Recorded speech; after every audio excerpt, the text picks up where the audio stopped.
Greetings from Baildon Methodist Church. My name is Mervyn Flecknoe, and this is a poetic reflection on living sustainably in God's world. And we're starting with a story that St. John tells us in his Gospel, chapter 2. When the Passover feast, celebrated each spring by the Jews, was about to take place, Jesus travelled up to Jerusalem, and he found the temple teeming with people selling cattle and sheep and doves, and the loan sharks were there all in full strength. Jesus put together a whip made out of strips of leather and chased them all out of the temple, stampeding the sheep and the cattle, upending the tables of the loan sharks, spilling coins left and right.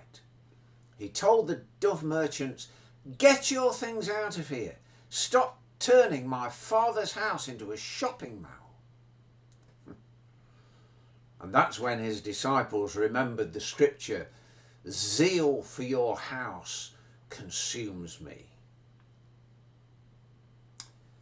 Gentle Jesus, meek and mild.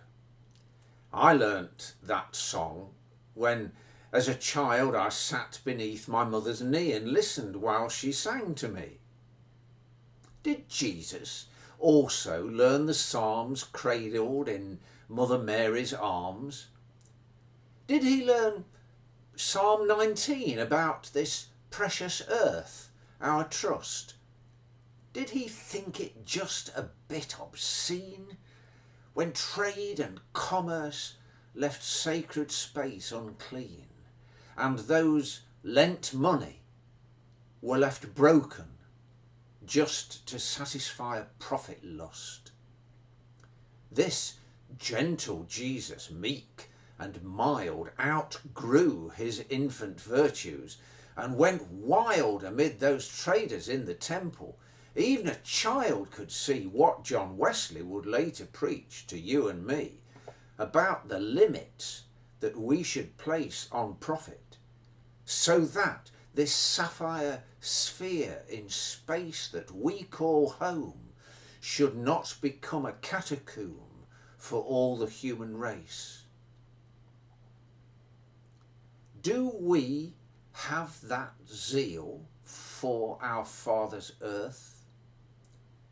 How do we feel about caring for this little blue dot that saw our birth? Should we too be cross? Should we resort to whips and civil disobedience when we can see that all ingredients are now in place that will ensure the loss of all that we hold dear? A climate equable without extremes, pure water flowing in our streams, bird song louder than those machines that drive us places we could walk to. Should we be doing more than just talk to our politicians? Might we even choose to change traditions that give us comfort?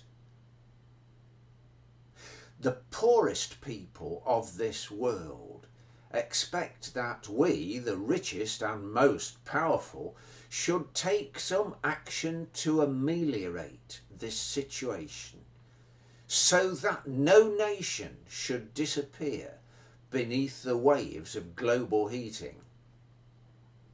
What would Jesus do? And what would Jesus think of us?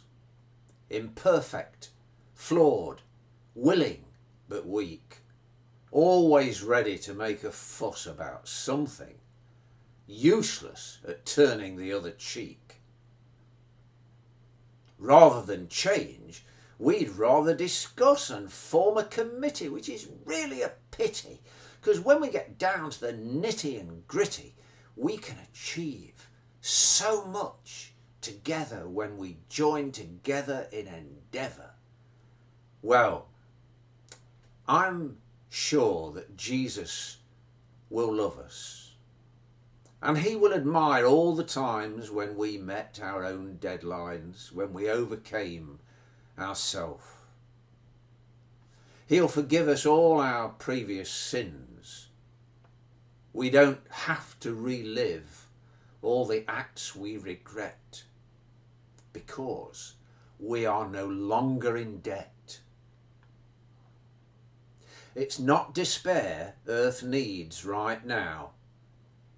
We need to plan exactly how to save our home, this planet, not just for us, but for every puffin, every gannet. We should endow our care on every rabbit, every antelope.